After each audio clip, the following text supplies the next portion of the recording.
Rabbi to figure out his camera thing. Gosh, I'm sorry. I'm here. I see you guys. I hear you well. Yeah, honestly, I mean, we don't need to see your camera. I just want to make sure you're not uh,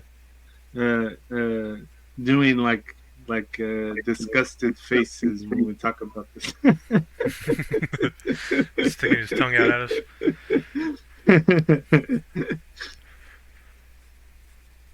uh, all right, Rabbi. Well, it's not that big of a deal. I mean, we can hear you. That's the most important thing. Yeah, Zach, can you zoom in on that a little bit? You want me to zoom? Yes. How much zoom? How much zoom? Like, A little bit more. Right there. That's good. That's awesome. Perfect. that's good. All right. Oh yeah. I'm blind even with glasses, so and deaf, so Rabbi, are you ready? Can I kind of maybe give my case for what we're going to be talking about? For sure. Yeah. Go for it. All right. So I was doing my Matthew commentary, and I was kind of like making cross references and kind of checking things out, and I had thought of I was listening to Nehemiah Gordon speak to a prominent Samaritan scholar, uh, and it when I was looking at John 4, it made me think of of what he said. So I'm going to read John 4 first, and then I'll kind of get into um, what I'm talking about. It's uh, it's John chapter 4, and it says, when Yeshua learned that the Perushim, the Pharisees, had heard he was making an immersion more Talmudim than Yohanan, although it was not Yeshua himself who immersed, but his Talmudim, Yeshua left Yehuda and sent out again for the Galilee. This meant that he had to pass through Shomron. He came to a town in Shomron called Shechem, near the field Yaakov had given to his son Yosef. Yaakov's well was there. So Yeshua, exhausted from his travels, sat down by the well. It was about noon, and a woman came from Shamron to draw some water. And Yeshua said to her, "Give me a drink of water." His Talmudim had gone into town to buy food. The woman from Shamron said to him, "How is it that you, a Jew, ask for water from me, a woman of Shamron, Samaria? For Jews don't associate with the people from Shamron." And that's Samaria, just so everyone. Mm. Yeshua answered her, "If you knew God's gift, that is who it is saying to you, 'Give me a drink of water,' then you would have asked him, and he would have given you living water." She said to him, "Sir, you don't have a bucket, and the well is deep. So where do you get this living water? You aren't greater than our father Yaakov, are you?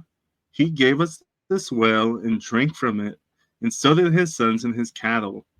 Yeshua answered, "Everyone who drinks this water will get thirsty again.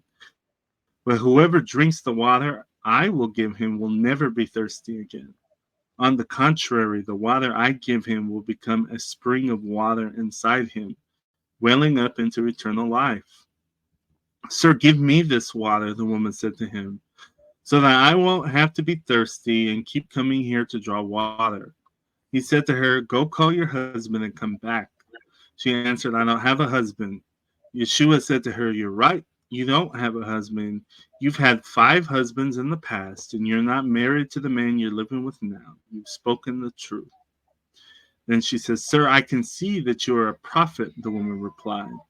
"Our fathers worshipped on this mountain, but you people say that the place where one has to worship is Jerusalem."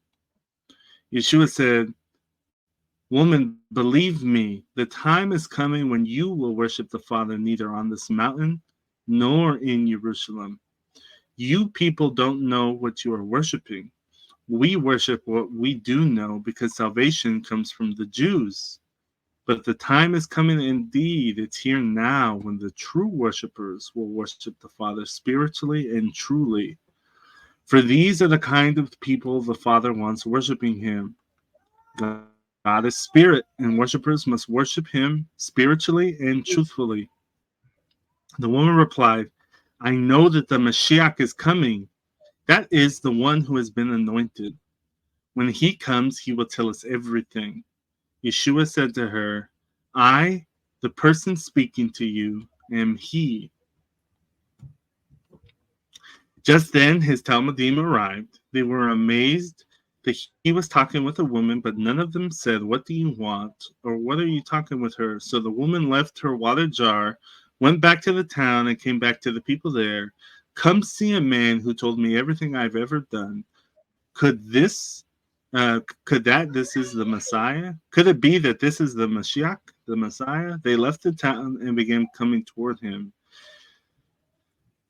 Meanwhile, the Talmudim were urging Yeshua, Rabbi, eat something, but he answered, I have food to eat that you don't know about. At this, the Talmudim asked one another, could someone have brought him food? Yeshua said, my food is to do what the one who sent me wants and bring his work to completion. Don't you have a saying, for more months and then the harvest? Well, what I say to you is open your eyes and look at the fields. They're already ripe for the harvest. The one who reaps receives his wages and gathers fruit for eternal life, so that the reaper and the sower may be glad together. For in this matter, the proverb, one sows and another reaps, holds true. I sent you to reap that you haven't worked for. Others have done the hard labor, and you have benefited from their work. So many people from that town in Shomron, Samaria, put their trust in him because of the woman's testimony. He told me all the things I did. So when these people from Samaria came to him, they asked him to stay with him. He stayed 2 days, and many more came to trust because of what he said. They said to the woman, we no longer trust because of what you said, because we have heard for ourselves. We know indeed that this man really is the Savior of the world. And he stayed there for 2 days. Okay, so the thing that's interesting about this whole encounter is that the Samaritans have a way different view of Messiah than the Jews have. And they, even today, they don't accept the line of David. They think that David was like an apostate. They would not accept a Messiah that was a son of David. They just wouldn't. That's not even in their vocabulary. They only view the Torah and nothing else. And so when this woman is talking about the Messiah, she's talking about their version of the Messiah. Now, Nehemiah Gordon was speaking with a man. His name is Benjamin Sadaka is his name, and he is a Samaritan scholar. In fact, he's their number one scholar of Samaritan texts. He actually did a lot of work on the Samaritan Pentateuch, which is their version of the Bible, of the Torah. And it is a little bit different than the traditional text. Even between the Greek and the Masoretic, it differs. It's a whole different tradition. And most of it's the same, but there are some differences. But their view of the Messiah is only through the view of the Torah. And in the Torah, they're not expecting a Messiah from the line of Judah. They're expecting a Messiah from the line of Joseph, a Messiah from the line of Ephraim. And so Nehemiah was talking to this guy, Benjamin, and he asked him, he says, what about the Samaritan Messiah? And Benjamin, he says, if we speak about our tradition, we believe that there will be a returner. We call the Messiah Taheb. We don't call him the Messiah. They call him Taheb. And Taheb is an Aramaic word that means the returner. And Nehemiah says, okay. And then Benjamin goes on to say, this is the one who will be a prophet like Moshe. When the Torah says, and Moshe said to the people of Israel, a prophet like me will appear. And so they say, when will he appear? In times or whatever. And they say, well, it could be tomorrow, it could be 1,000 years. And then he asks, so it's definitely not a descendant of David. And Benjamin says, no, the Tahib is not a son of David. He's the son of Joseph, from the tribe of Joseph. And so in the Samaritan tradition, they believe in Mashiach ben Joseph. And the Samaritans are part of the northern tribes, right? That's their king, is Ephraim. Their king person there is Ephraim. And in the southern kingdom, they have a belief in Messiah that is Ben David, is supposed to be the son of David. Now, what Yeshua tells the woman at the well, because they're waiting for their Messiah, Ben Ephraim, or Ben Joseph, it's the same thing. He tells her that he is the Messiah that they're expecting. And so in rabbinical Judaism, the idea is, and even in Samaritan text, if you read Benjamin Sadaka, he's got some papers out. I don't have them now, but there's a bunch of actually Samaritan scholars that talk about who they call the Teheb. They don't call him Messiah, they call him Teheb, the returner. And basically there is this tradition that the Taheb, the Messiah, their Messiah, came to visit them before the temple was destroyed. And that he was killed by the Romans after he had promised the Samaritans that he would bring the Ark of the Covenant back to them. He told them in their tradition, I'm going to reveal to you guys the Ark of the Covenant. That's like one of the things that their Messiah does, their Teheb. He brings them back the Ark of the Covenant. And he brings them back the Ark of the Covenant.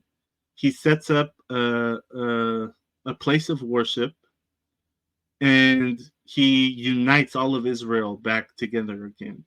That's like what he's supposed to do in their tradition, based only on the Torah.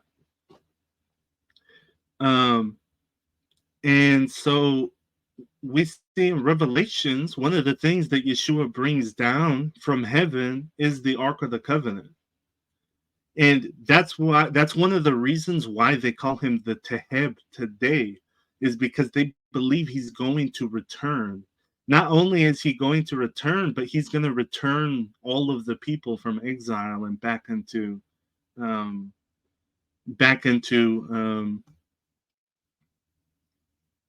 the right standing with God. And so it's just super interesting. So I started diving into this topic because I wanted to learn more about because this predates rabbinical. I mean, I think rabbinical preserves an older tradition of the Mashiach ben Joseph, but we clearly see that this is what the Samaritans were expecting this whole time, was the Mashiach ben Joseph. And this is Yeshua telling them in John, that's me. I'm who you're looking for. And then they believed him.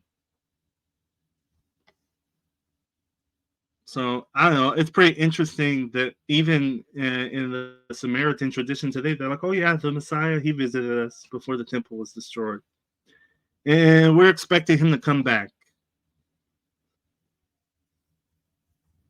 to like confirm it. And so I was looking at these texts here. Let me see if I can share this one. These are kind of like my notes that I've been taking. And Rabbi left, huh? I just noticed that he wasn't in the room anymore.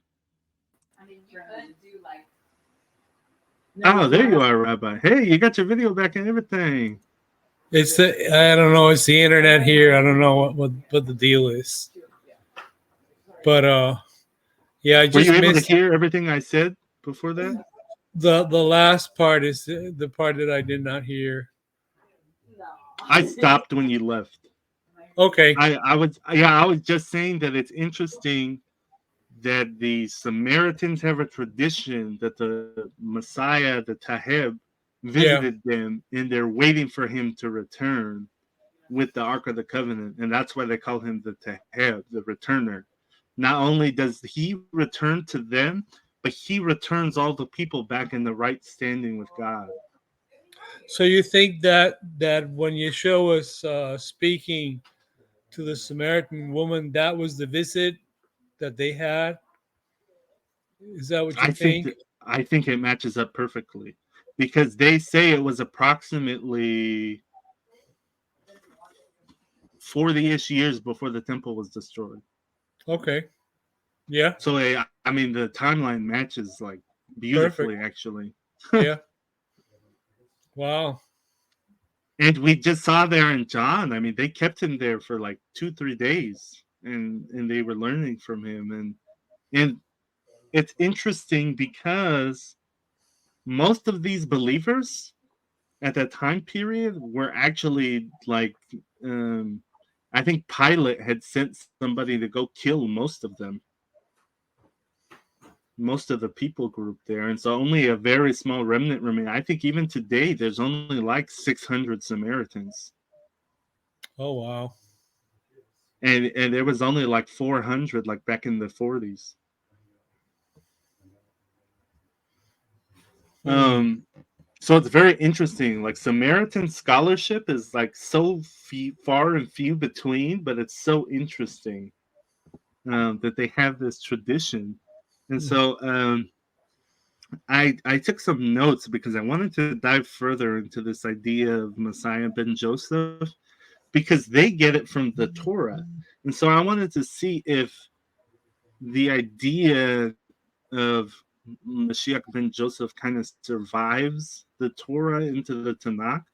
But I just wanted, I took some notes on kind of where the Samaritans get it from and what the rabbis are saying about Mashiach ben Joseph, um, and kind of what the scholars say the theory is of Messiah ben Joseph, because one theory that I heard from a scholar who actually does a lot of Messiah ben Joseph work, his name is David C. Mitchell. He did a lot of work with the Psalms too. Um, and David C. Mitchell actually, like, I started doing my research, and then I was like looking to see if anyone else had been like talking about this. And David C. Mitchell is like talking about a lot of the same stuff that I was studying. So I was like, oh man, this is great. So I started reading his research, and I was like, man, this is matching up with a lot of the stuff that I see in rabbinical literature, and he, I mean, he goes hard. He goes into like the Qumran scrolls and everything, and so um, his research is like super awesome for this study. Um, but here's some of the notes that I've been taking as I've been reading literature and I'm reading some of his stuff. Is just a quick like summary of who Messiah ben Joseph is. He appears throughout rabbinic literature. He's a Messiah who comes from Galilee to die. He's pierced by his wicked foes at the gate of Jerusalem, and after he dies, the people are scattered among the nations. His death confounds Hasatan, it atones for sins and abolishes death itself. And then he comes back to life. He's resurrected by Mashiach ben David. And so that's like what the rabbinical stuff says about him. And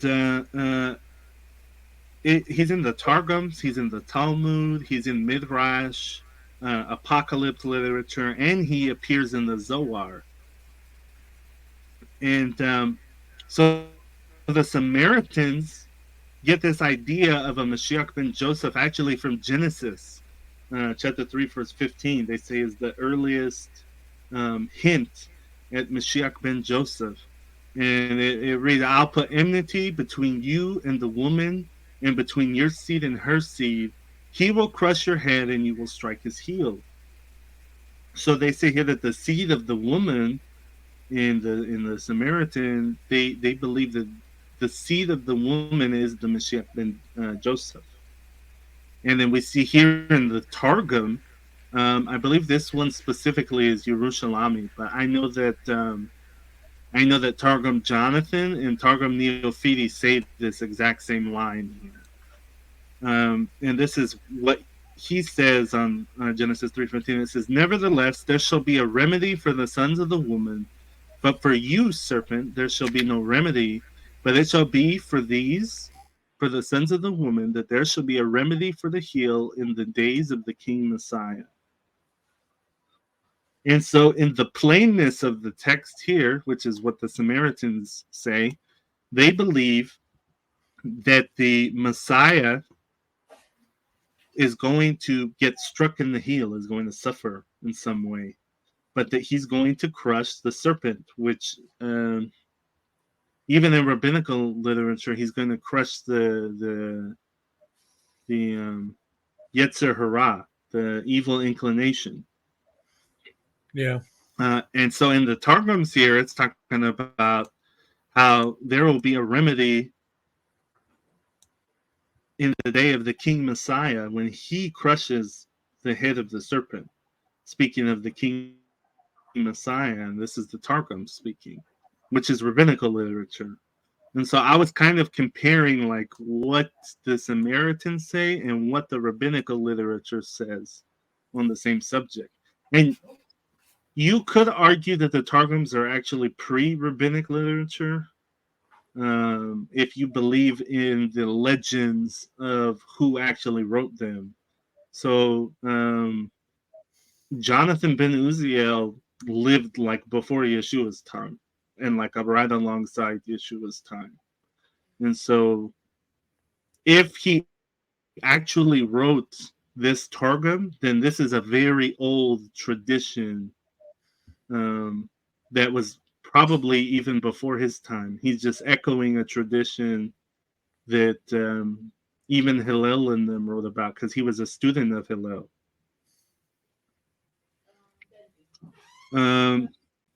Another verse that they get in the Torah for this Mashiach ben Joseph is in Genesis 49. And this is when Jacob is on his deathbed and he's telling the future of his sons, right? He says, "Gather around so I can tell you what will happen to you in the last days." The prophecy of Judah is well known, right? Kings will come from Judah until one called Shiloh appears to rule the nations. But nobody really looks at the prophecy of Joseph here. And if we read this according to Mashiach ben Joseph, right? Let's see what it says. It says, "A fruitful shoot or son is Joseph, a fruitful shoot upon a spring whose branches runneth over the walls. They attack him and shoot at him. They hated him, the bowmen. But his bow remained steady, and the arms of his hands became supple.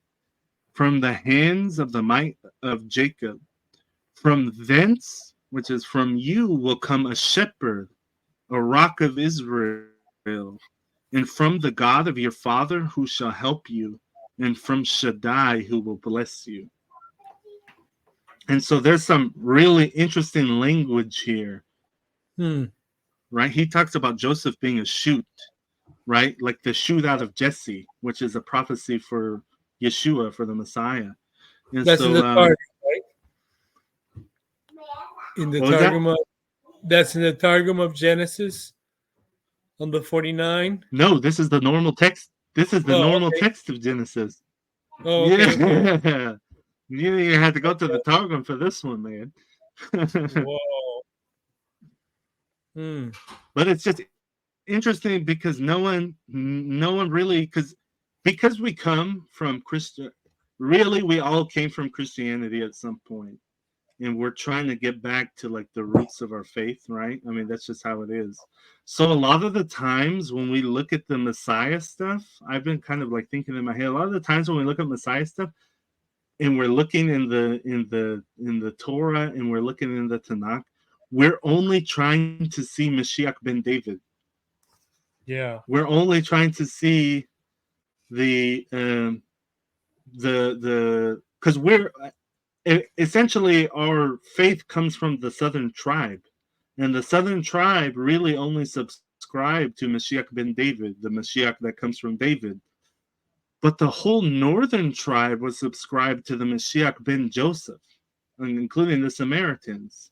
And so, because our faith essentially comes from the southern tribe, we're not looking for Mashiach ben Joseph in the text when we read it. But this whole prophecy right here of Jacob and his judgment is super messianic if you allow it to be. And this is what the Samaritans say. The Samaritans are saying, yeah, this is about the Mashiach ben Yosef. It talks about his suffering here. They attacked him, they shot at him, they hated him, the bowman. His bow remained steady. Now, see, this is also talking about Joseph, but we know, even in rabbinical literature, that Joseph is a type of shadow of the Messiah. And so from thence a shepherd, a rock of Israel, will come from you, Jacob, and from the God of your father, who shall help you, and from Shaddai, who shall bless you. So it says here that this rock or shepherd is not only coming from Jacob, but it comes from the God of your father and from Shaddai. So that must be one of these is the angel of the Lord, Metatron, right? Metatron has the name like Shaddai. That's what the Exodus 23, my name is in him. So not only is this coming from Jacob, it's coming from the God of your father, and it's coming from Shaddai. One is the helper, and one is the one that blesses. And then we get into, I thought it was interesting, in Deuteronomy 32:4, Ramban has a really cool commentary concerning the shepherd, the rock of Israel. He says, and Moshe said, let my teaching fall like rain, for that which he brought from the heavens, and his speech on the earth, he shall fall upon Israel and settle upon them like dew. For I will proclaim the name of Hashem in the heavens. Come declare the greatness of our God in the earth. The rock, his work is perfect, etc. That's Deuteronomy 32:4. And all of Israel will say also the rock is Joshua, Yeshua in Hebrew. And all of Israel will say the rock is Yeshua, a sign about this land. For from thence a shepherd rock of Israel.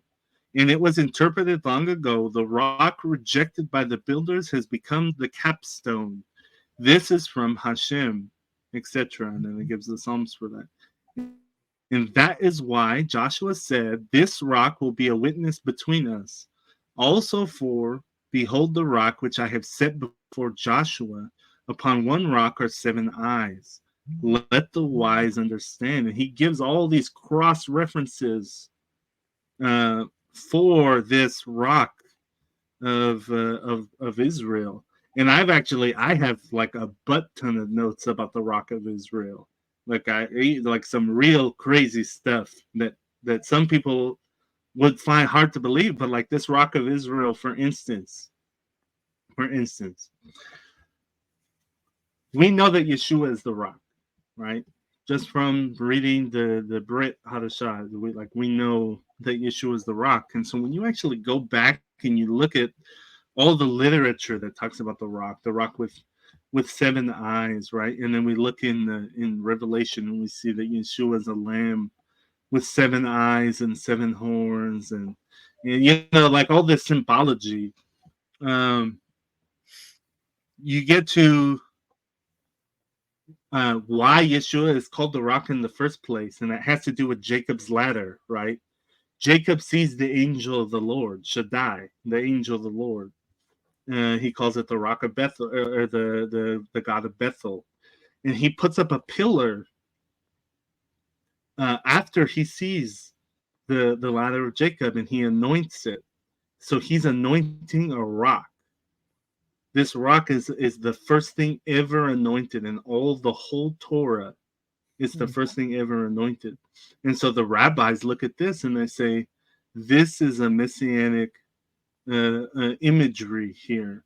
This rock being anointed by Jacob. And so they say that rock is the capstone. That rock ends up being the cornerstone of the sanctuary in Jewish literature. And so this rock imagery actually, later on, if you actually take that same word for the pillar, the rock that he stood up as a pillar, later on when God's telling him about the land, he's telling them not to make those pillars anymore because he doesn't like them. It says that he hates those pillars. But Jacob had made that pillar after he's seen the ladder. He made that same type of pillar that God said he hated. But what did Jacob say about the pillar? He said, "This pillar is God's home." Is what he says essentially. This pillar is a tabernacle for God. And so isn't it funny that he sees the angel of the Lord, then sets up a pillar and then calls that pillar the house of God in remembrance of who he saw there, the God of Bethel, right? And we know in Exodus 23 that the angel of the Lord is essentially a tabernacle for God because God says, "I am where my name is." So then in Exodus 23, he tells Moses, he says, obey this angel, do everything he tells you. He won't forgive your sins because I've placed my name on this angel. And it's the same angel that visited Jacob in Bethel for Jacob's ladder. And it's the stone, right? So that stone, you can't make for yourself a stone, but God can set up a stone for you. And it's almost like the same thing with the bronze serpent. Nobody can make the bronze serpent for themselves because that would be idolatry. But when God tells them to do it, somehow it isn't idolatry. Like, just, I don't know how God views it, but he told them to make a bronze serpent, and they're like, "Are you sure? Because this kind of sounds like idolatry." And he's like, "Well, if you don't look at the bronze serpent, there's no salvation." And then we go to John later in Yeshua's time, and he's like, "Yeah, I have to be lifted up like the bronze serpent." So Yeshua is like making these parallels, and it's kind of interesting because it seems like it would be idolatrous. Even the stone that Jacob put up would seem like it was a form of idolatry, but it's not because that's what God was telling them to do. So it's almost Right. like when God sets something before you and tells you to do something, that is not idolatry because God's telling you to do it. Right. And so it's kind of like this weird thing here that even Ramban is connecting this rock with Joshua, who is actually a descendant of Ephraim. He's a prince of Ephraim, who is a prince of Joseph. So he is a prince of Joseph, right? And there's even there's a text in Qumran that talks about the 4 messianic types. Let me see if I can, so I can at least give you a reference for it. It is the Qumran scroll. Let's see here. It is Qumran scroll 4Q Testimonia, or 4Q 175. And what it is it talks about the 4 different types of messiahs. It talks about there is a messiah like Moses, that there is a messiah like Levi, right? So we have a prophet, we have a priest messiah. Then it says there will be a messiah under Judah. So we have a king messiah. And then it says, and it talks about a messiah that will be like Joshua. So there's a messiah Joshua. And when we look at Yeshua, Yeshua is Melchizedek. And so Yeshua is the Messiah ben David, the king. Yeshua is the Messiah ben Levi, the priest. Yeshua is the Messiah ben Ephraim, because he's got the firstborn birthright. And we actually see in Mary's line, in her lineage, there is an Ephraimite king in her lineage. And she's also related to the Zadok priests, Zechariah and his wife. And so these three bloodlines are within him. And then there's a Mashiach ben Joshua. And that's literally his name. In fact, Moses named him Joshua because before, what was his name before? He wasn't always Joshua, son of Nun. He was something else. But it says that Moses named him Joshua because the angel of the Lord was like going before him. And so it's just interesting, like these four messianic figures are being fulfilled into one Messiah, because how is the Messiah going to bring everybody forth in Israel if they all have different messianic prophecies? He's got to be able to fulfill all of them in order to get them to unite with each other, because they're not all going to unite under Messiah ben David. Very, very interesting. Let me see here. His first name was Hoshea. There's this other thing where they get his first name was Hoshea, right? Yah saves. And then he changed it to Joshua, Yeshua, Yehoshua, I think is what the Hebrew is there, specifically. There's this other text that the Samaritans draw from, which is Deuteronomy 33:17. And this is Moshe. He's kind of blessing the tribes before they enter the land. And then he gets to Joshua's tribe.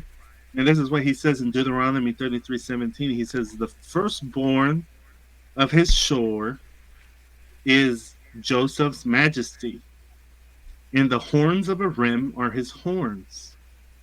With them he shall gore the people, all as one, even to the ends of the earth.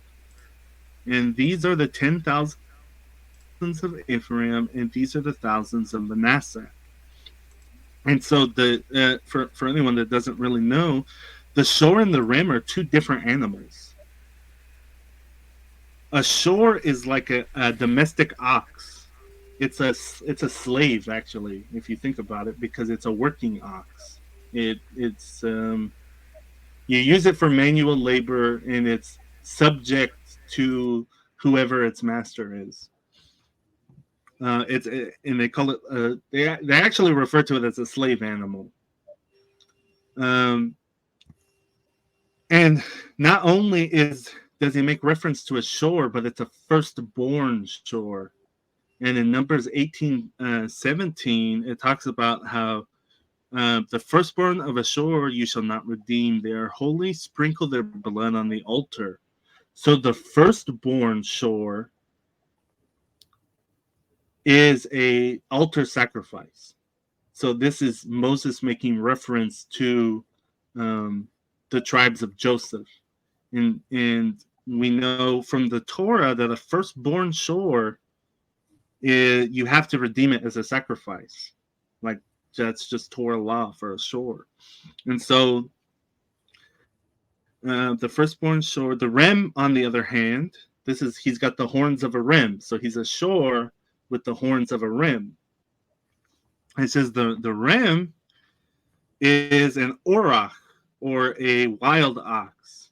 And they talk about this in rabbinical literature, and I think even outside sources, Gentile literature talks about it. They talk about the Caesars wrote about this animal, and it's extinct, but it was supposedly a very fearsome beast, and it had great black horns, and it had great black horns, and They said that these things were almost like as big as elephants, is what the Caesars wrote about them.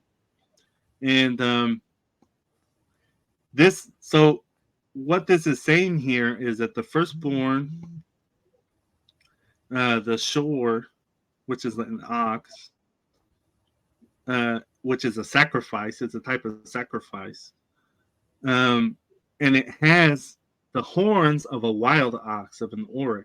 Something that doesn't get sacrificed, that thing has no chance of getting sacrificed, and it's a very mighty animal, right? We see in First Enoch,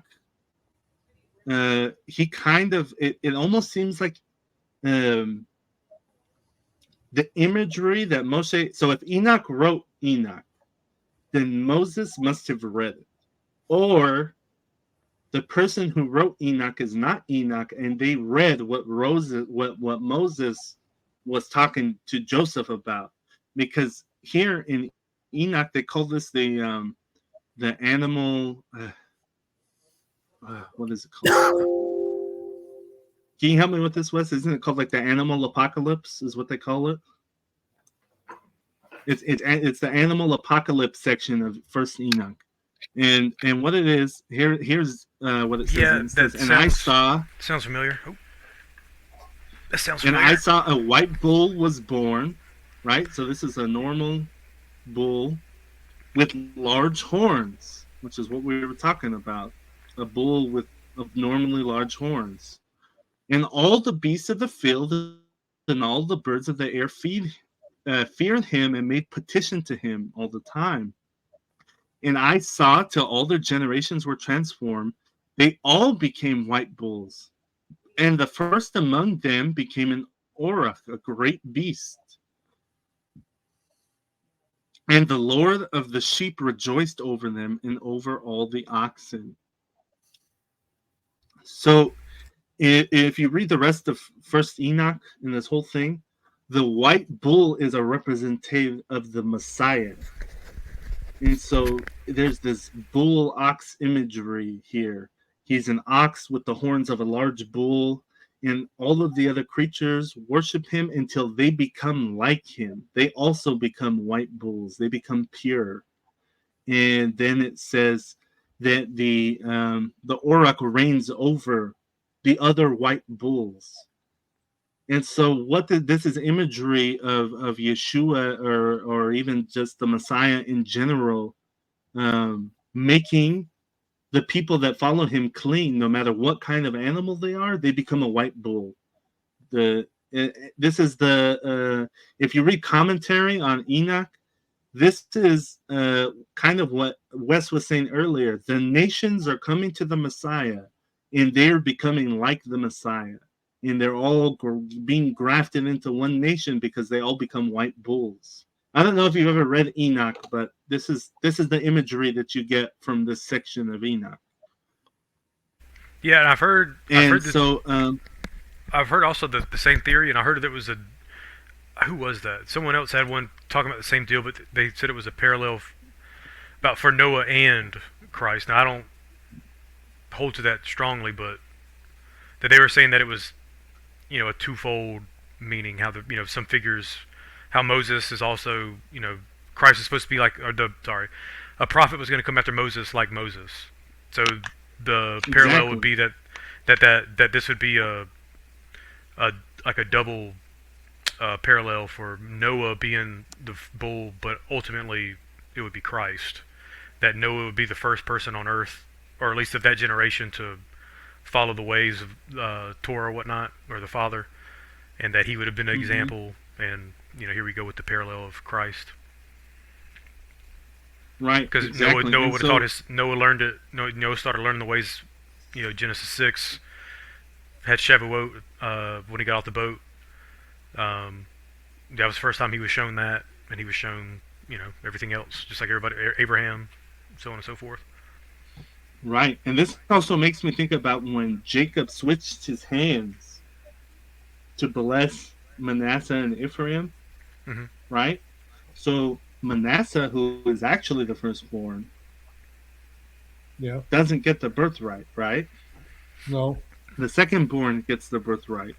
And it's Mhm. almost like these two oxes that it's making reference to. The firstborn gets slaughtered, but somehow this ox has the horns of an auroch, has a different set of horns of a wild ox, an ox that's actually like the king of the wild in that time period. That was the imagery that it was given. I mean, Enoch just gave it right there too. And so, I guess the real question is, how does the well, even in Enoch, it said that the bull had abnormally large horns, but then it actually became an auroch. Like it went from a white bull to an auroch, and everyone else was white bulls. In Enoch, it just said that. It said, and the first among them became an auroch. The auroch is a great beast with great black horns on his head, and the Lord of the sheep rejoiced over them and over all the oxen. So the question becomes, how does the ox, who is meant for slaughter, become an auroch? A lot of people hypothesize it's a resurrection. When Yeshua resurrects from being the ox that's slaughtered, he becomes the king Messiah, the auroch. And this is what the Samaritans also believe about their Messiah. They believe that their Messiah is supposed to suffer, he dies, and then he reigns.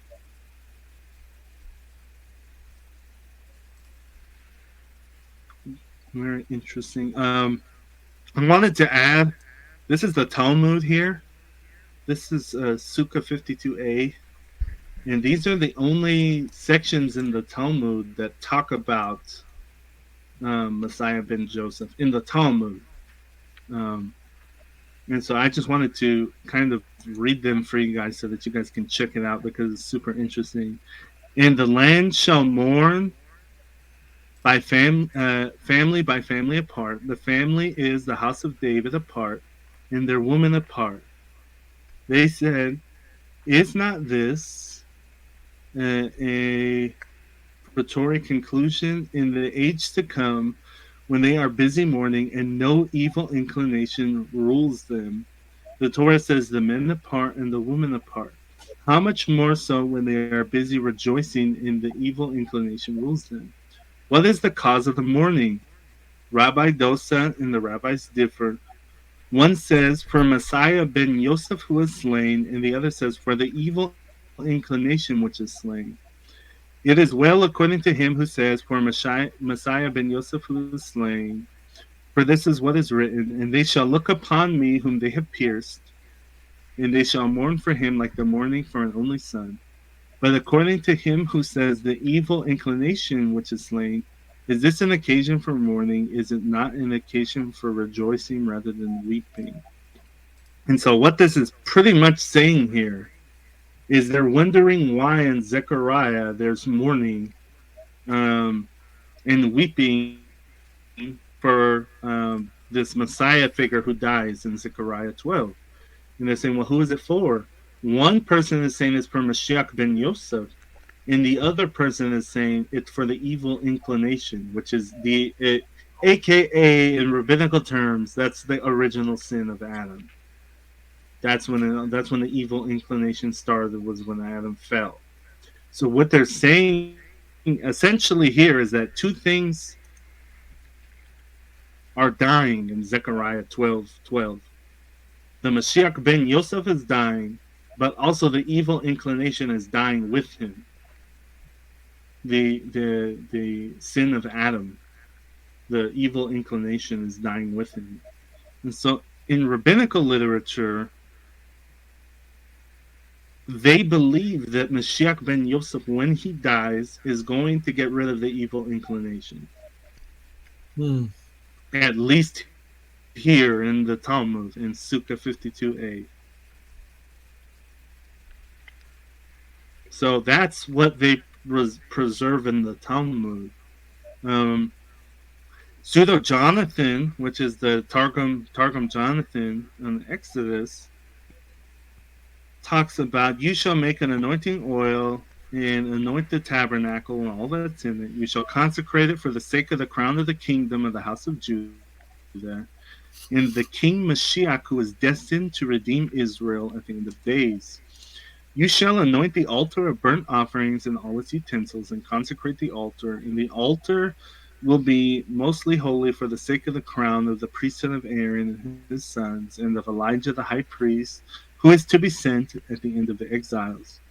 You shall anoint the laver in its base, and consecrate it for the sake of Joshua your attendant, the head of the Sanhedrin of his people, by whose hand the land of Israel is to be divided, and of Mashiach bar Ephraim, who will proceed from him, and by whose hand the land of Israel will conquer Gog and his horde at the end of days. So they're saying here that Mashiach ben Ephraim comes forth from Joshua, who is an Ephraimite, and that he will be the one that conquers Gog and Magog at the end of the days. Now, I know that this is a rabbinical literature talking, but we see Yeshua doing the same thing in Revelation. And this just, I think, is in Ezekiel, the two rods become one, the two houses. I think that there is certain literature out there, because I honestly, even in biblical times, I feel like the northern kingdom and the southern kingdom had different traditions of the Messiah, and we see it in the Samaritan literature. And I think when Zechariah Zechariah talks about your king comes lowly riding on a donkey, right? This is the Mashiach ben David, but he's coming lonely and humble on a donkey, suffering like the Mashiach ben Joseph.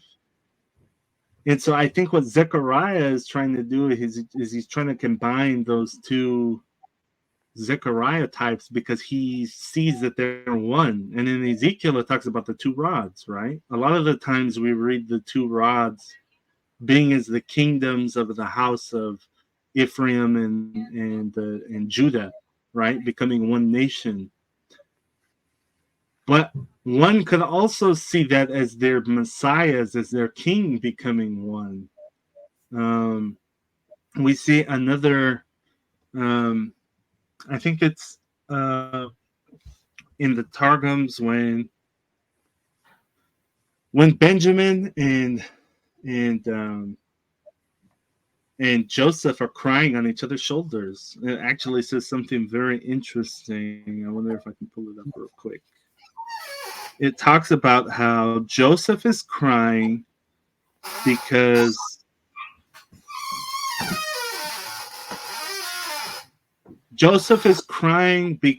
the Messiah died, or it says that Shiloh dies. That it says the tabernacle of Shiloh is destroyed in the the allotment of Benjamin, which I don't know. I'm pretty sure Jerusalem is originally in Benjamin's allotment, because the tribe of Benjamin and Judah became the southern kingdom. They became one. And so what he says is the tabernacle of Shiloh is destroyed in the allotment of Benjamin. And we know from rabbinical sources that Shiloh is a key word for the Messiah. So it could be read, and he was crying and upset because the body, the tabernacle, right? Yeshua says his body's a tabernacle. The tabernacle of the Messiah was destroyed in the allotment of Benjamin, which is Jerusalem. Benjamin's allotment. So there's like some really interesting things, and it's Joseph that's giving that prophecy.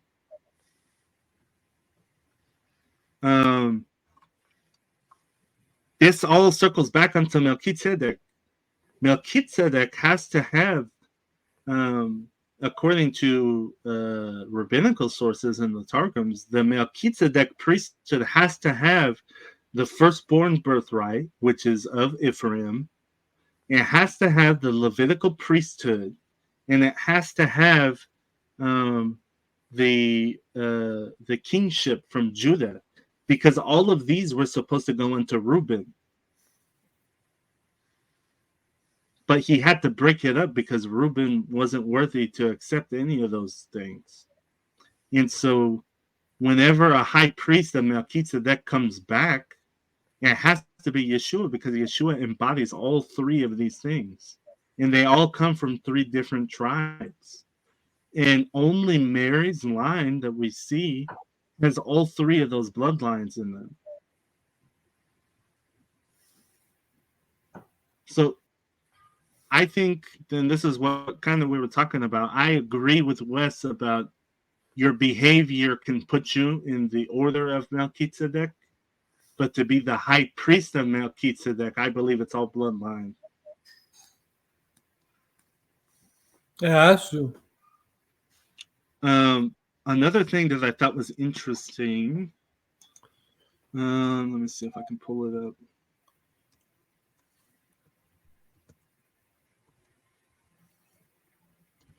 Another thing I thought was interesting is that in rabbinical sources, they say that the Mashiach ben Joseph comes from Galilee. And in Matthew, it talks about, and he must be from Galilee, as it is written by the prophets. He will be a Galilean. Yeah. And it's implied in the text that he does come from Galilee, because he's been okay. Ben David doesn't come from Galilee. If you look for sources of Ben David come from Galilee, you'll never find it. Ben David comes from Bethlehem, which Yeshua does come from Bethlehem too. He was born in Bethlehem. But it's only Ben Joseph that comes from Galilee, because that's the northern region. And actually, he went to Galilee when he came back from Egypt. So Egypt connected to Joseph. So you see that same connection there. You want to know what else is interesting? Before Bethlehem was the city of David, it was known as the city of Rachel. Bethlehem, the city of Rachel. And that's why Rachel is weeping for her children when he goes to Egypt, because he is a descendant of Rachel, ben Ephraim. Rachel weeps for her children when he's exiled into Egypt. Well, that's the region of Ephrata from Ephraim. Ephrata is another name for Bethlehem. I was talking to Wes, that same guy that I was telling you guys about, the oh shoot, what was his name? David C. Mitchell. He does a lot of work with the Psalms too, and he noticed something. The Psalms are only ever like about two people. In the beginning, all they mention is David. He breaks it up into three sections. In the first section, it's all about David. In the second section, it's all about Joseph. And in the third section, it's all about David again. So when I was talking to Wes, yeah, what's up? Go ahead, Marvy. Oh, you were saying, if I didn't hear, I'm driving, sorry. Did you mention something about Bethlehem being the city of David before, or vice versa? No, I was saying so when David was born from Bethlehem, they had this tradition that Bethlehem was the city of David because that's where he was born. Oh, the city where he was born. Yes. And so, but before he was born there, they didn't call it the city of David. They called it the city of Rachel, because that's where Rachel weeps for her children. And you actually see it in when Yeshua and Joseph and them run to Egypt, and it says Rachel weeps for her children. Because the city, Rachel is buried in Hebron, if I'm not mistaken, And what is known as the city of David today is in actual Israel borders, not Oh, well, okay, I yeah, guess that's it. I guess I was trying to get clarification on that. So you were talking Yeah, about no, where he was born. yeah, so the inner city, Zion, is also called the city of David. But I was talking specifically about his birthplace. Got you. Got you. Thank you. Yeah, and um, Rachel was not buried exactly in Bethlehem, but like right next to Bethlehem, on the way out It's on the of border. Yeah, Bethlehem. But on the but border. they still attribute Bethlehem to Rachel. And so it's really interesting because in Matthew we get this line that's like it goes they get exiled and then it says Rachel weeps for her children. Um, and I guess it could be talking about the children that are about to die when they send those people to kill them. Hmm. But all the references that I see, even in rabbinical Judaism, talks about Rachel weeps for the exile rather than the children actually dying. It's an exile reference. And so, how could Rachel weep for her children if Yeshua is just from Ben David? You know what I mean? Because Ephraim and Benjamin and all those are Rachel's children. Another reference that I was trying to look up real quick, and I've always read it the way everyone reads it. Let me see. And it is when I'm always bad with the names here. I had to have the notes in front of me. It's when is it Nathaniel that sits under the fig tree? Is it Nathaniel that sits under the fig tree? Yeah, was it Nathaniel or Simon? Yeshua calls. It's it's when they're sitting under the fig tree, and Yeshua said, "Hey, I saw you under the fig tree." Is it Nathaniel? Mm,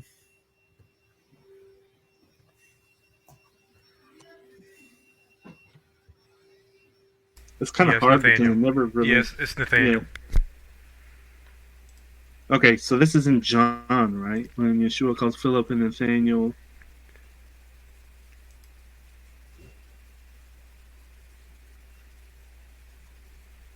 The next day, Yeshua decided to leave for Galilee. Finding Philip, he said to him, "Follow me." By the way, Galilee and all where Yeshua was like living, that was all Northern Kingdom right there. Like, yeah. um, which they had a totally different view from the Messiah according to their texts.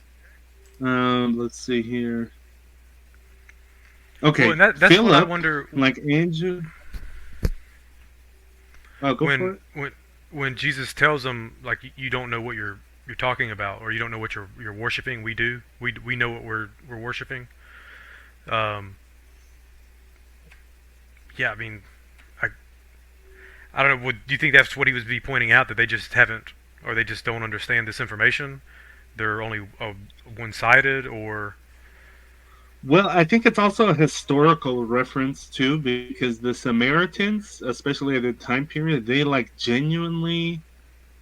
Well, one, they didn't know the name of God. That's written in hmm Josephus. They didn't know the name of God. They didn't, you know what I mean? Like they didn't hmm know like they literally didn't know who they were worshiping. So when the Romans came along, the Romans were like, "Hey, if you don't worship Zeus, we're gonna kill you." And they're like, "Oh yeah, that's who we worship on the mountain. It's Zeus. Don't kill us." You know what I right, mean? So like they just kind of gave him whatever name to not cause any trouble. And so I think right, genuinely Yeshua was like, "Y'all don't even know," you know. gotcha. That's in my opinion. I think it's a historical reference, but it could be also y'all don't know what you're doing because they, for whatever reason, they worship on Mount Gerizim versus that's. I think that's the exact reference of the question, right? She hmm says, Do we Right. worship on Mount Gerizim or do we worship in Jerusalem? And she was like, that don't even matter. But by the way, y'all don't know what you're talking about. Right. Because they didn't accept any prophets. Well, and that would be my thing too. I mean, if we're supposed to pay attention to the prophets and a lot of this information of the Messiah is in the prophets, I mean, there's further understanding from what's in the Torah. You know what I mean? Just further details. Hold on one sec. Hold on one sec. I was trying to get a little special guest on here, but I don't think he's coming.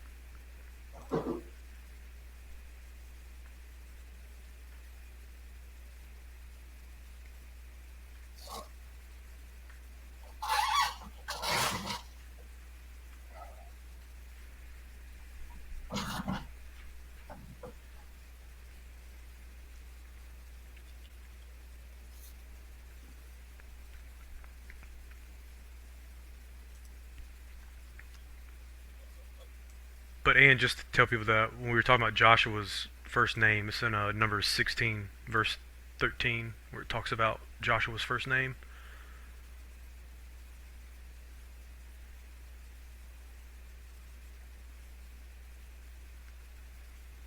Sorry about that, Wes. I'm trying to get my wife on here too on her phone. So if you just give me 1 second, I'm trying to figure out. Fine.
Hey, Wes, do you see Brianna in there? Can you put her on the stage too? I mean, you don't have to, like, she'll probably have her camera off the whole time. Oh yeah, I got her.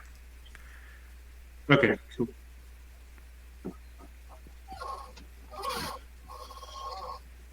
Okay, so one of the things I wanted to talk about is, first of all, he's in Galilee. He's in the northern kingdom here, right? And they have a totally different view of the Messiah here in Galilee because the northern kingdom, they believe in Mashiach ben Ephraim, Mashiach ben Joseph. And so he's in Galilee, and he's talking to Philip. He says, Philip, follow me. And it says, Philip, like Andrew and Peter, was from the town outside of Bethsaida. Philip found Nathanael and told him, we have found the one of Moshe. We have found the one Moshe wrote about in the law, and about whom the prophets also wrote, Yeshua of Nazareth, ben Joseph, the son of Joseph. I always read that as Joseph adopted him, and this is, Ben Joseph, his adopted dad. But kind of knowing now that they have this totally different belief about the Messiah, I'm thinking that this could also be, the prophets also wrote Yeshua of Nazareth, ben Joseph. And so what he's saying is, hey, look, Moses wrote about him. This is what we believe in this area. Moses wrote about him. But the prophets also wrote about him, Yeshua ben Joseph, Yeshua ben Ephraim. I'm not saying that it's definitely that. I'm just saying I thought it was interesting, given where they're at in Galilee, in the northern kingdom. Yeah. No, Huh. I do. I mean, it makes practical sense because I do wonder. I mean, I know. I guess Joseph was some type of prominent character, but would he be prominent enough to be known by people in Nazareth? Um, Well, okay, so not only that, right? Later on, we see Nathaniel, and it says, "Here's truly an Israelite in whom there's no deceit." And then Nathaniel says, "How do you know me?" Yeshua answered, "I saw you while you were under the fig tree before Philip called you." And Nathanael declared, "Rabbi, you are the Son of God. You're the King of Israel." And Yeshua said, "You believe because I told you I saw you under the fig tree. You will see greater things than that." He then added, "Very truly I tell you, you will see heaven open and the angels of God ascending and descending on the Son of Man." This is the same imagery of the rock that this is he describing the ladder of Jacob. Because after the ladder of Jacob, he set up that rock, and that right. same rock is anointed, and that's the rock that represents the Messiah. That's why they call him the rock in the first place, according to rabbinical commentary. And according to Ramban, this all that rock and the rock that's following them in the desert and the rock that comes forth from Joseph is that rock. And this is Yeshua kind of referencing that rock again with the ladder of Jacob. Very cool. Hmm. Yeah, that's definitely a spin off of what anybody's definitely taught, and I mean that makes practical sense. I mean, it really does. I like It's it. just like, man, it's just like so. There's a lot of cool meat, and it's weird because like we always think of it in the Southern Kingdom sense. You know what I mean?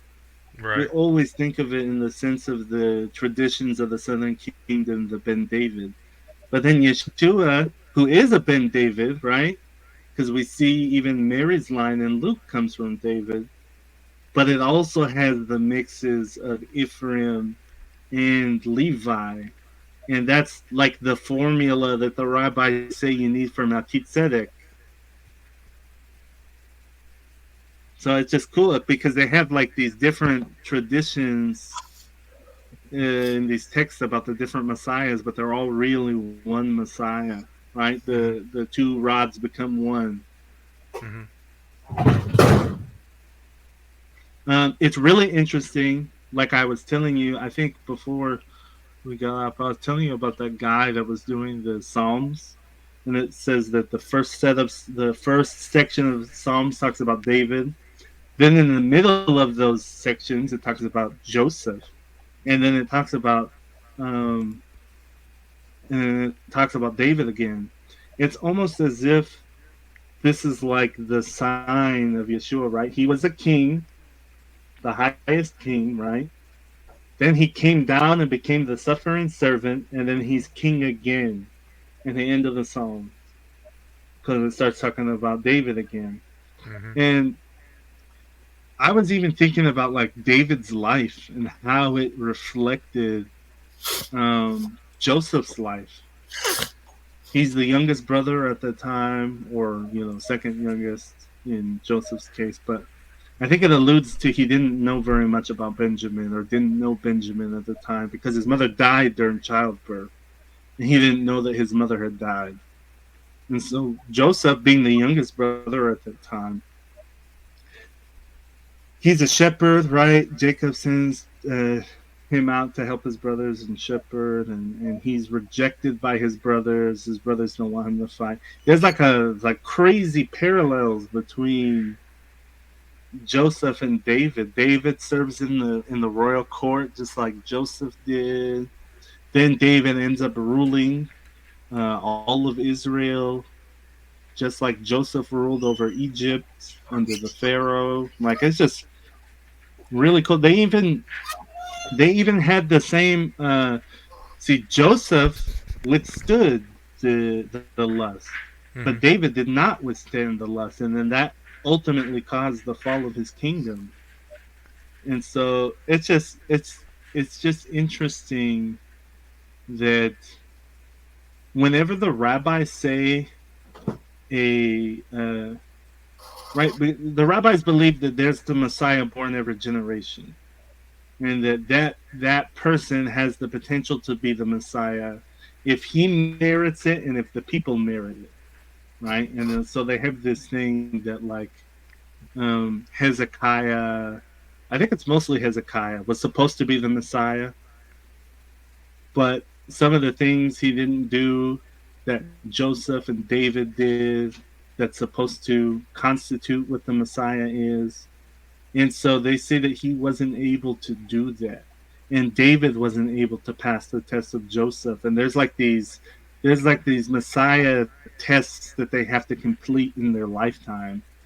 And we see that Yeshua like is the only one from David onward to have passed all of these tests. He went out into the desert.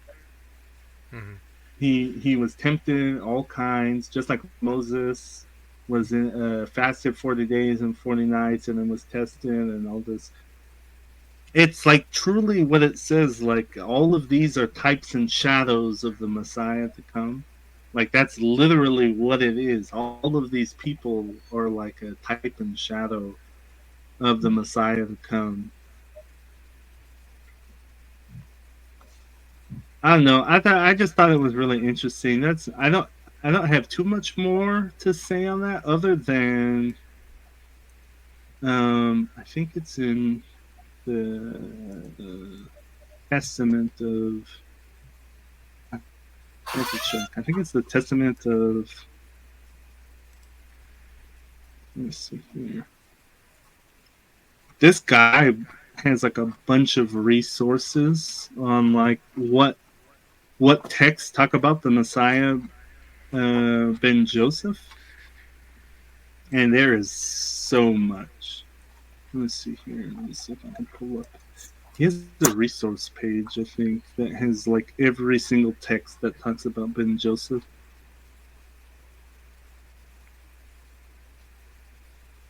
Let's see if I can pull that up real quick.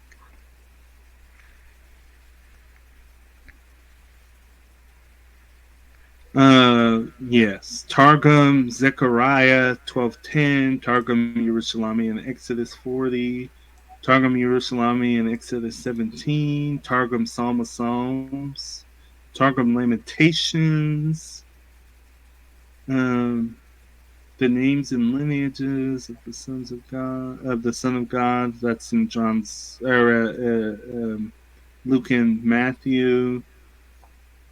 Um, Sukkah 52a, Sukkah 52b, which is talking about the four craftsmen, which is the four Messiah types that they preserved in the rabbinic literature. Um, Midrashim, which is Pesikta Rabati, the anointed for the war. In apocalyptic literature, they have the Persian campaign of 80, the Agadat Mashiach, Otata Messiah, Aserath. I'm going to send you guys this. It's kind of like his.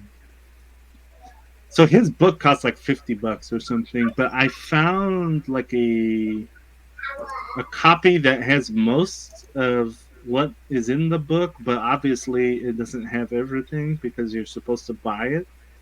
So let me see. How do I get to the chat? So chat. Is it this way?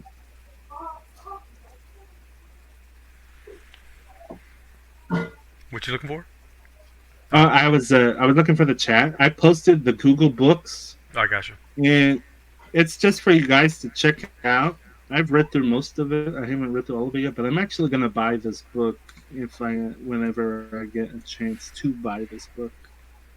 Um, Actually, I think it says here that let's see that the ebook's only $13. Oh, well, that's a lot better than 50, which is what I saw everywhere else.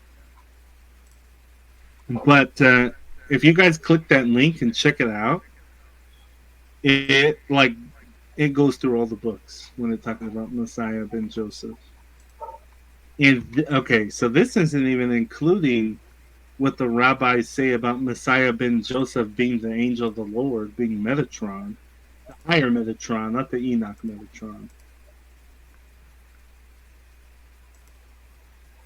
I don't know, Rabbi, are you familiar with those texts? Let me see if I can pull some up real quick. No. I think I have a file for it. Let me see here. Oh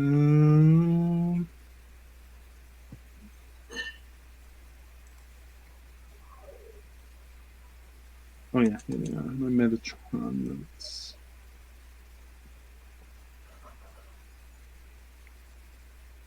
Let me see here.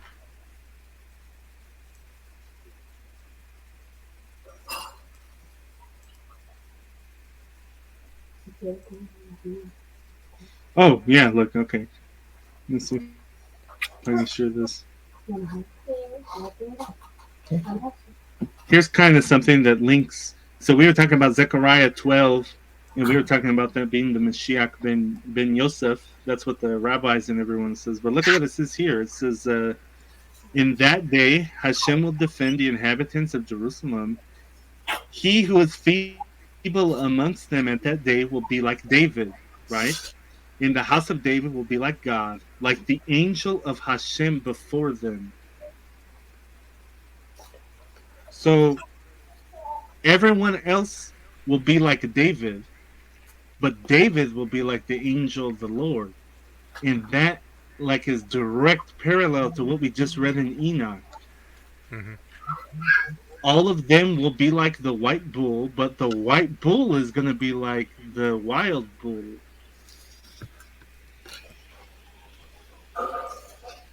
It's the same type of imagery here.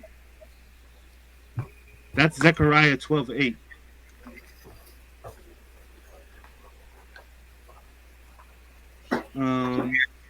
Let me see here. I was trying to find.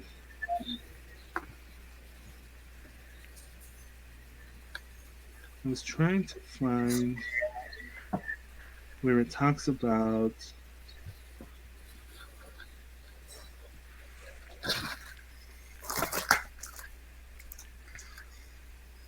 Oh, by the way, Ramban in Exodus 23 connects the angel of the Lord, Metatron, with the rock of Israel that was seen at the ladder of Jacob.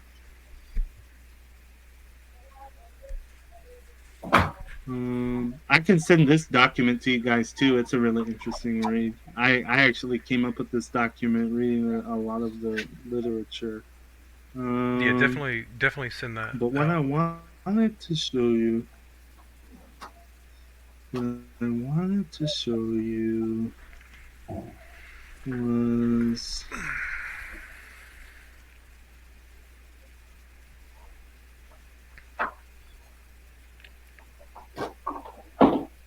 check this out. Look,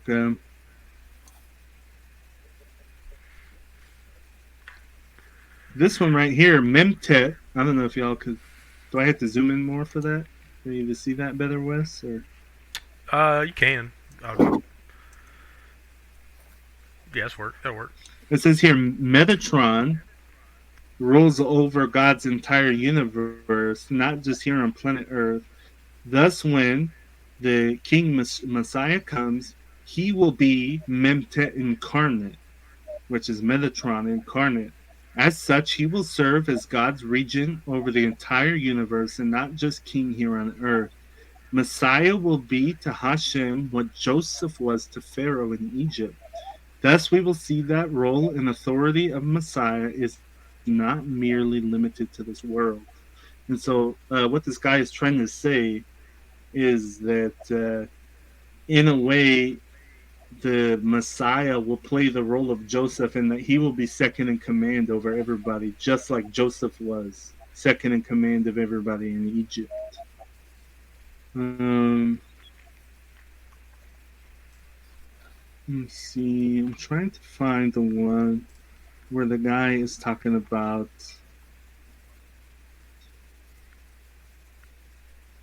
These are the two Metatrons. So I have some notes here on the two Metatrons if you guys want to look at that.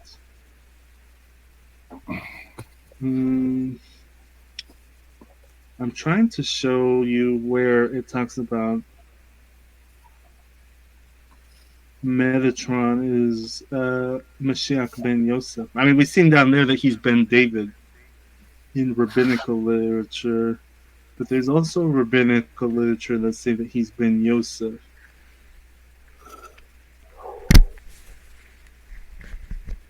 Now, isn't it predominantly Judaism's waiting for David? They actually believe in both. Okay. They believe that they're two different people. Now, in Rabbi, I don't know, have you ever studied the Disputation of Barcelona? Yeah, I read it once. It's Ramban. Yeah, Ramban is disputing against a King of Spain, a Catholic. I forget. Yeah, so the King of Spain set up this debate between a Catholic friar who used to be a Jew, who studied some of the Talmud and everything. But he says that he can prove that Yeshua is the Messiah using the Talmud, right? So he challenges Ramban, Nachmanides, to a debate. And at that time period, the Jews weren't allowed to speak. It wasn't fair, pretty much. The Jews weren't allowed to win the debate, but they weren't allowed to lose either. If you lose the debate, you have to convert to Catholicism. And if you win the debate, they'll kill you. So typically they had to walk a very fine line.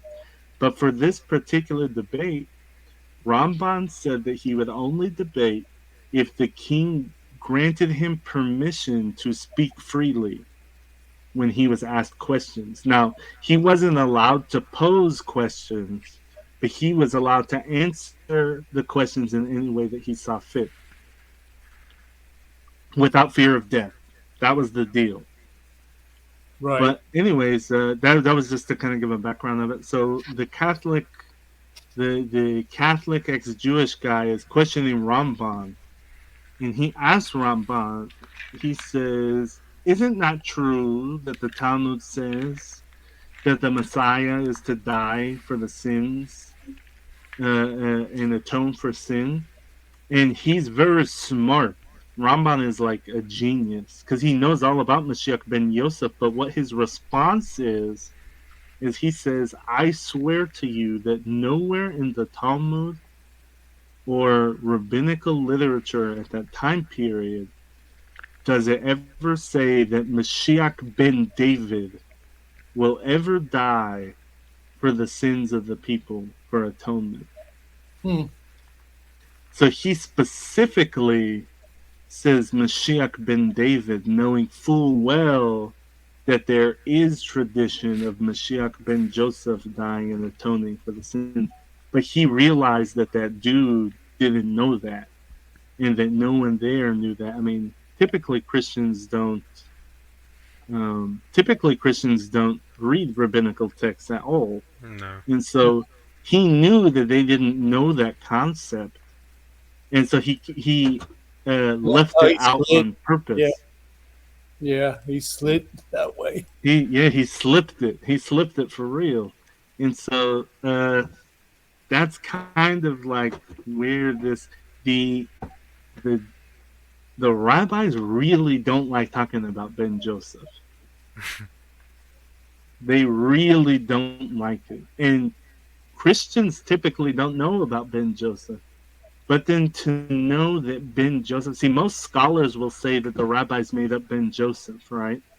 Mm-hmm. they'll say, "Oh yeah, Mashiach ben Joseph is kind of like a later rabbinical thing because of the Bar Kafka rebellion, and they just it was a way for them to cope or whatever."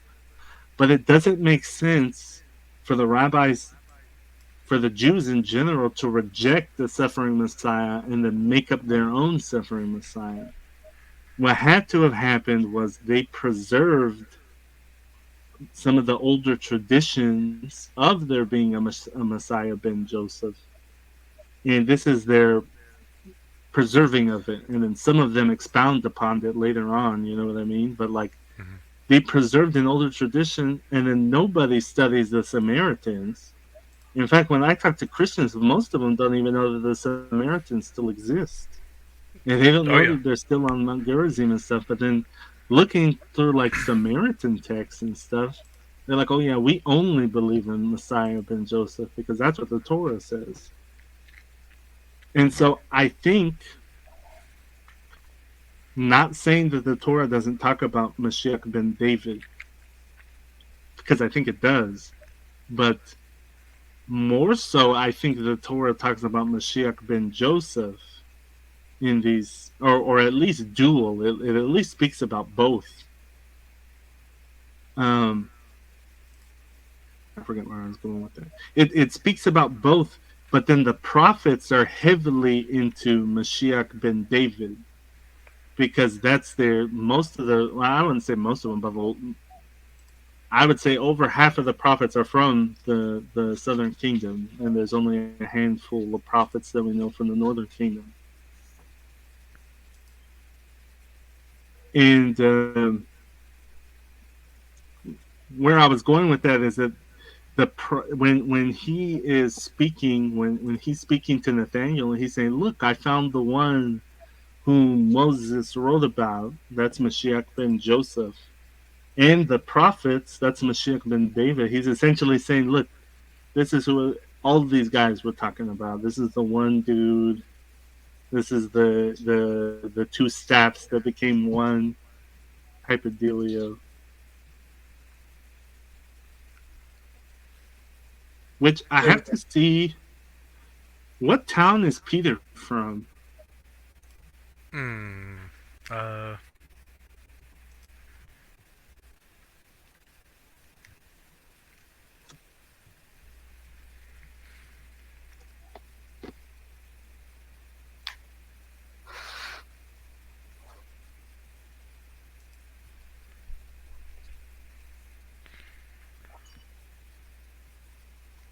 He was in Joppa, right? In Acts 10. They were fishing in the Sea of Galilee, but I forget. Is it Joppa? Well, I think he was in Joppa in Acts 10, though, right? That was. But I don't think that's where he was from.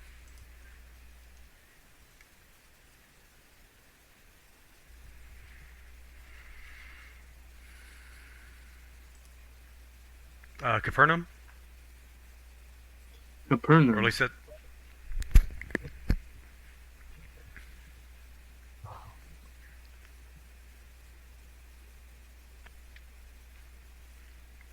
Yeah, well, at least John 1:44, he's in Capernaum. Okay. Or, but well, during the period of Jesus' ministry, Peter lived in Capernaum. All right. Where is okay? I'm not sure the Sea of Galilee. I'm trying to see exactly where that was at.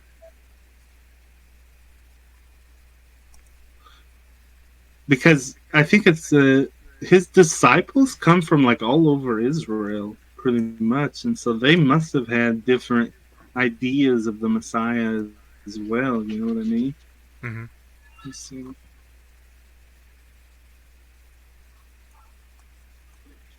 Because okay, when Yeshua was telling them that he had to suffer and die, and Peter was trying to prevent him, Yeshua made it seem like he should have already known, like that was what was supposed to happen. You know what I mean? Hmm. But I'm thinking if Peter held a different messianic tradition, he might not have actually thought that the Messiah ben David was supposed to die.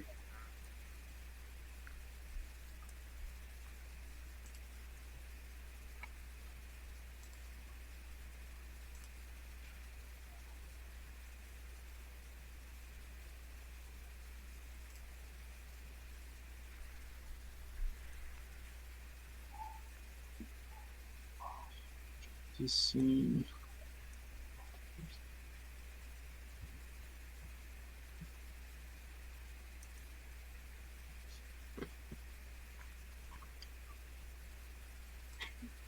Of course, I It's looked so up any hard to others. put yourself in their shoes. Yeah. You know what I mean? Because there's like so much going on at the time period of Yeshua. You had Sadducees, Pharisees, the school of Hillel, the school of Shammai. You have Samaritans. You have a bunch of different pockets of belief all throughout the time period. And Well, he's interacting with all of these people. You know what I mean? and even speaking about Peter when he was in Joppa in Acts 10, when he sent to Cornelius. I mean, it says that Cornelius was looked upon in heaven as a good dude. He didn't know anything about Jesus, but he knew about Yahweh. You know what I mean? But he didn't have an idea about the Messiah. From what I, in my opinion, I don't see that. What it says, I don't think he understood the Messiah, but he understood at least the traditions of the Jews. You know, worshiping Jehovah, but he didn't. Oh yeah, Capernaum is in Galilee. Yeah. Because I mean, in John it says that's where he lived during Jesus's ministry, at least. So. Well, another thing that's interesting too, right, is the Pharisees all were from the southern kingdom, but they were everywhere in Israel at that time period teaching. And so they might have lost their northern teacher because really the Pharisees didn't mess with the Samaritans very much. You know what I mean? Like the Samaritans had their own thing going on. And so by that time period, the northern region of Israel could have already lost that tradition of Messiah ben Joseph. But I don't know. Maybe he could have told Nathaniel that because Nathaniel was obviously, I mean, sitting under the fig tree is like code word for studying the Torah. That's kind of like when the is it Jeremiah that's talking about the new covenant? Every man will sit under his own fig tree, meaning you won't have any teachers or anyone teaching you about the Torah because you'll just be able to perceive it. It'll be on our heart. Yeah, it'll be on your heart. So when you're reading it, it'll like download to your heart. You know what I mean?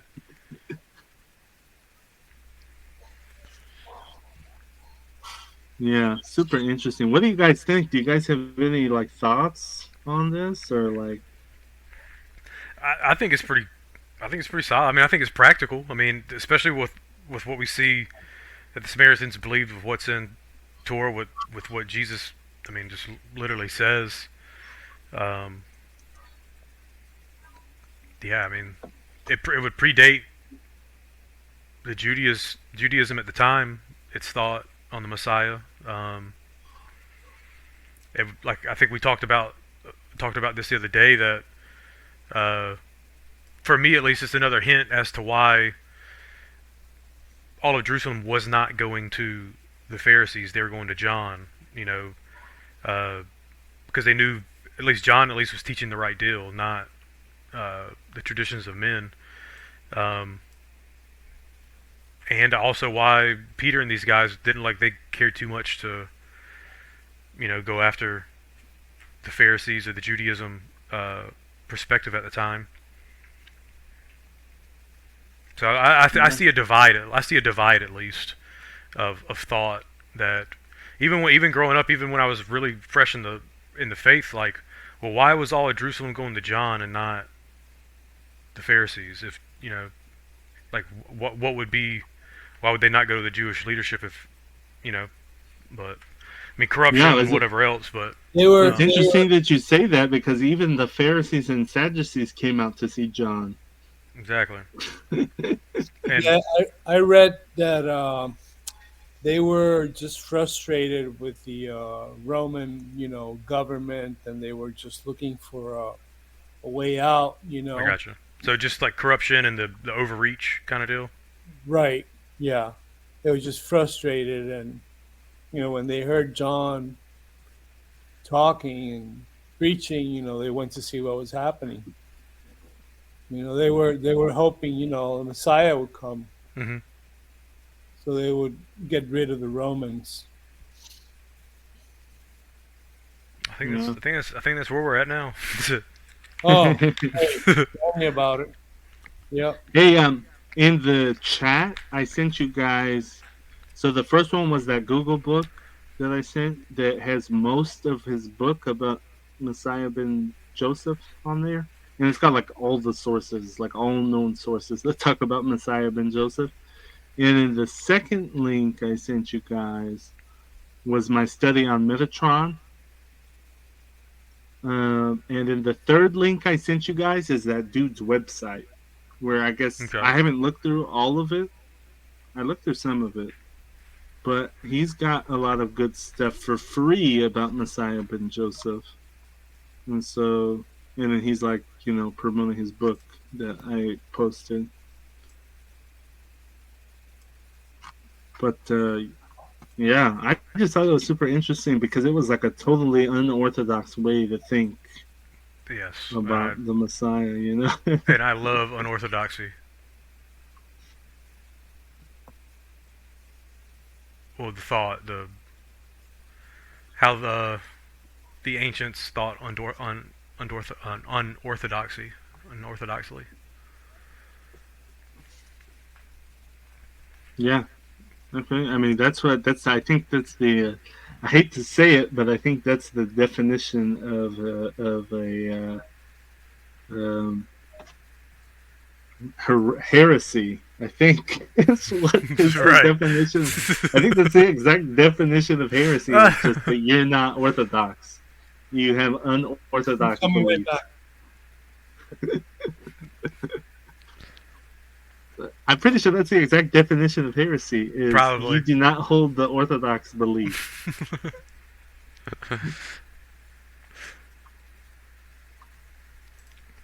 But yeah, man, it's No, I really really do like that. interesting. I really do like. Definitely, I'm definitely gonna print off your that paper you put together. That was good. I do like that. Like I said, man, it makes practical sense. I just, like I said, I mean, I just think there's understanding that even like Peter and these guys had on the Messiah and on Scripture. That, I mean, it would be closer to the source of the original information. You know what I mean? Like even Christians today, I mean, like James White. I mean, what was that guy? He was in a who was it? Chris LaSala asked him during an interview. I think it was with your boy Radar. Chris LaSala asked him. Chris LaSala asked him a question about Irenaeus, I think, about what Irenaeus said about. Was it Irenaeus what he said about the Trinity? And for number one, it stumped James White, and then James White like literally said, "Well, we know now because we have all this other information compared to what they had. We have a better understanding than people closer to the source." You know what I mean? And it just doesn't make sense to me. Like, sure, we discover things, we found Qumran and whatever, all this stuff, but that doesn't give modern scholars a one-up on people that were closer to the source and closer to the original understanding. You know what I mean? Yeah, well, So I find it's frustrating to me when I've heard most of my believing life to not read things, to not look into things, to push against doctrines and stuff like that. When man, that's awareness. It's not. I'm not studying these things because I need to accept everything I study. I'm studying them for awareness, for a better understanding, and you know what I mean. That's what I see with this topic. I mean, I think this is awesome. I mean, it just really is. It's just very practical information, and points to a perspective and an awareness of Old Testament scripture and thought, however you want to look at it. That I don't know what Christian has heard that, what you just explained, Yeah, but that's a Yeah, message no, that needs to go culturally, out. yeah, just culturally, you know, yeah. I think that guy, because when I was looking at this, I didn't think anyone was gonna have anything about it, right? I kind of just searched around, and it took me a while, but then I found that guy, and How did you find him?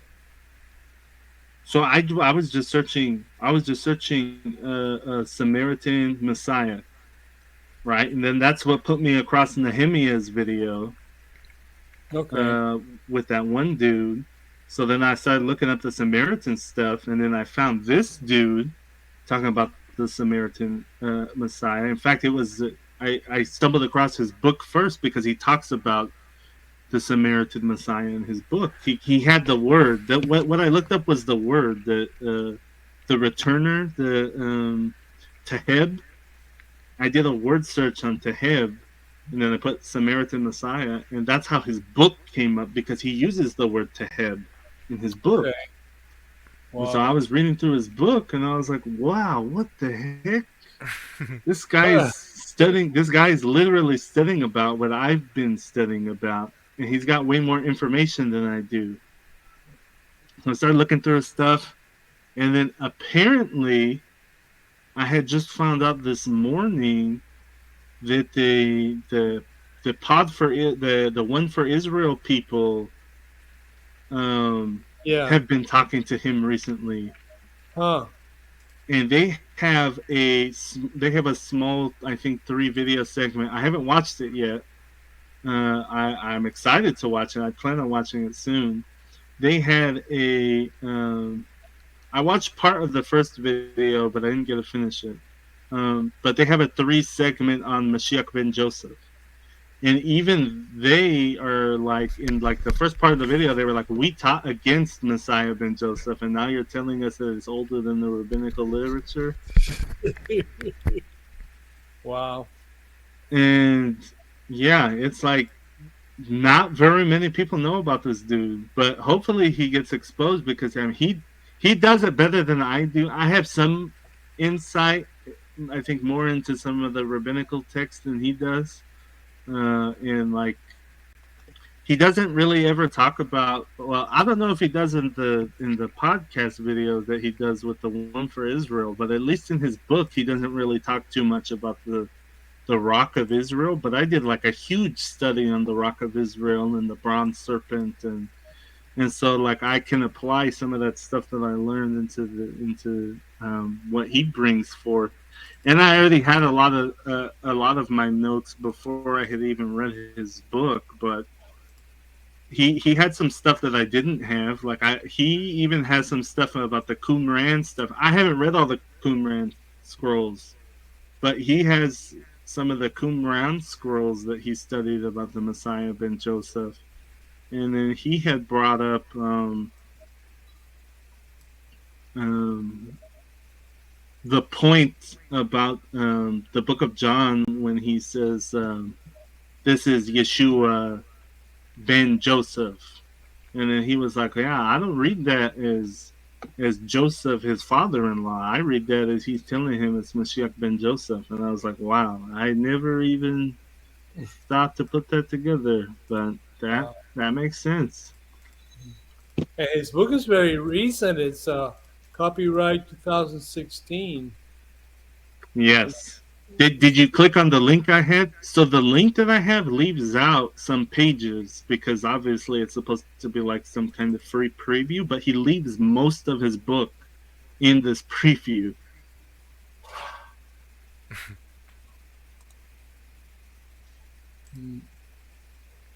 Very nice.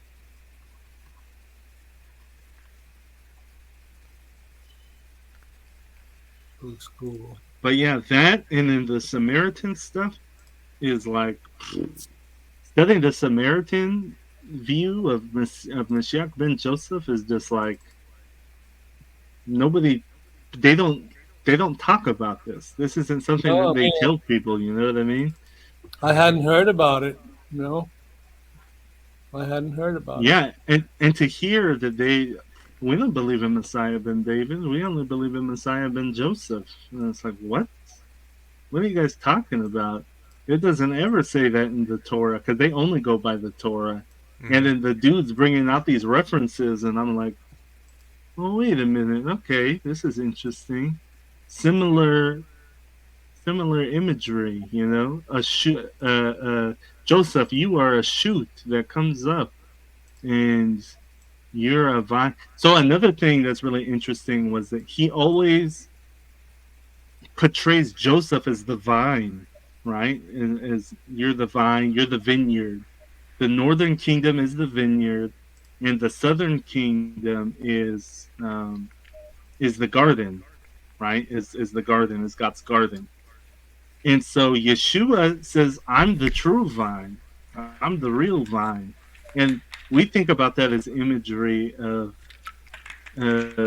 saying that he is the shoot of Jesse, but it's also a direct imagery to what they say about Joseph being a vineyard.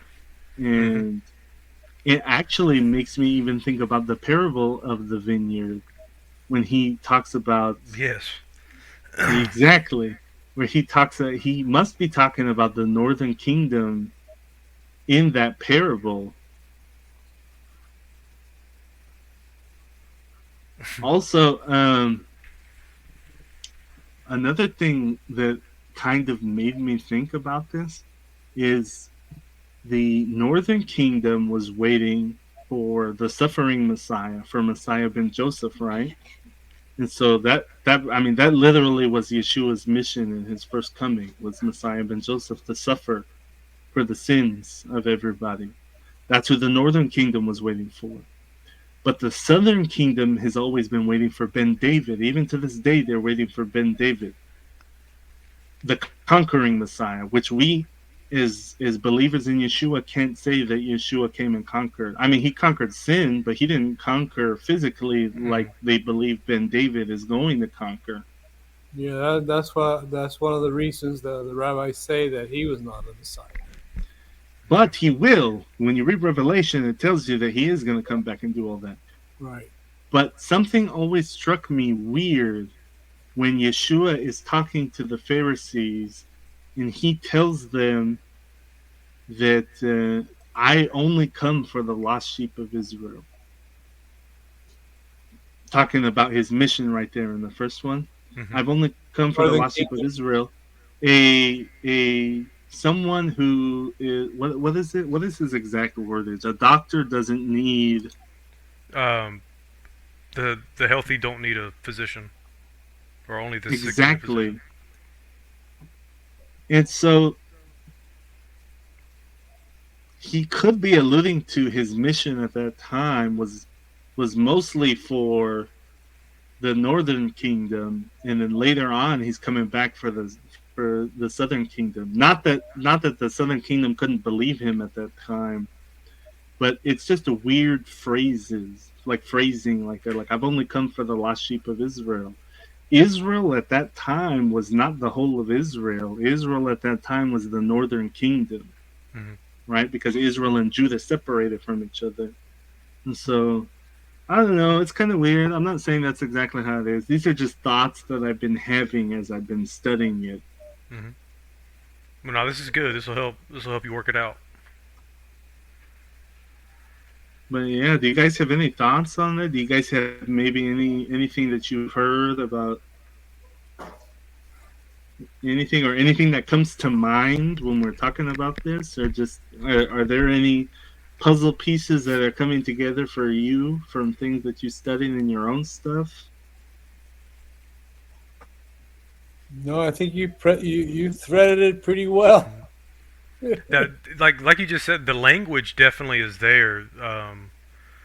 Just the flow of thought from these guys, being a parable or being vineyard and the vine, the rock.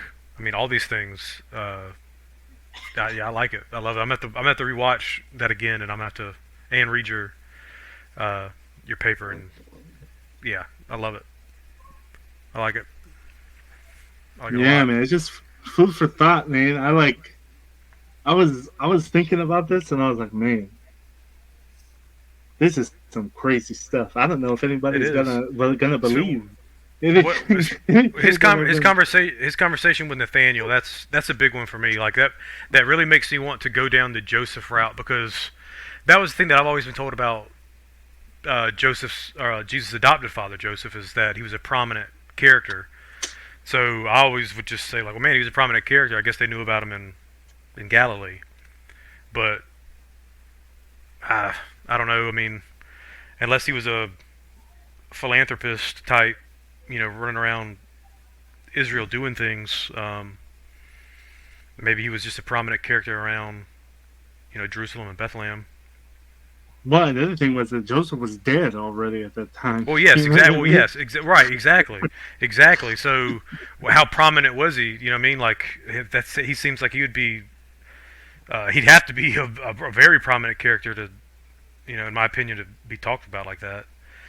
Yeah, to Yeah, just tell a random guy like, "Oh but yeah, this again, is man, it's I'm Yeshua already ben starting. Joseph." Yeah, like I want to dive into it more, man, because I'm already starting to lean to this new awareness. Because I mean, it's just starting to make sense. You know, Very good. Yeah, that Mas- was great. so like I said, like I was thinking about it. And I was like, how is the Messiah going to unite Israel if he doesn't fulfill their prophecies? You know what I mean? Hmm. Like if he's not fulfilling what they think the Messiah is, how are they ever just going to believe that this dude's the Messiah? Because he can come down on the clouds of fire, right? And everyone in the whole world see him. But the Hmm. Samaritans don't believe that. They don't believe the Messiah is coming down on the clouds of fire. They want to see the Ark of the Covenant. You know what I mean? Like they have Hmm. specific things that they believe in that it doesn't. You know what I mean? And Well, I think they that def God is such a good God that He's like, well, Yeshua, you're going to have to fulfill all of these things because otherwise, not all of Israel is going to follow you. right. Very cool. Before, I did want to share this. I was Oh meant to yeah, pull it up man. earlier. Meant to pull it up Everything. earlier. If y'all got anything to talk about, talk about it. But I just wanted to get that off my chest because I've been like, man, I gotta share this with somebody, and hopefully they don't Yeah, think I I'm love it. crazy. I love it. I love it. I know some Very people that are gonna push against this that I'll share with soon. I did want to share this. This is Esther 8, and this is Esther 10. This is the difference in how much text is missing between Masoretic and the Septuagint.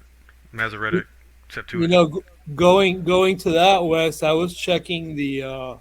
I have a Spanish translation of the Catholic Bible, the Bible of Jerusalem, Hmm.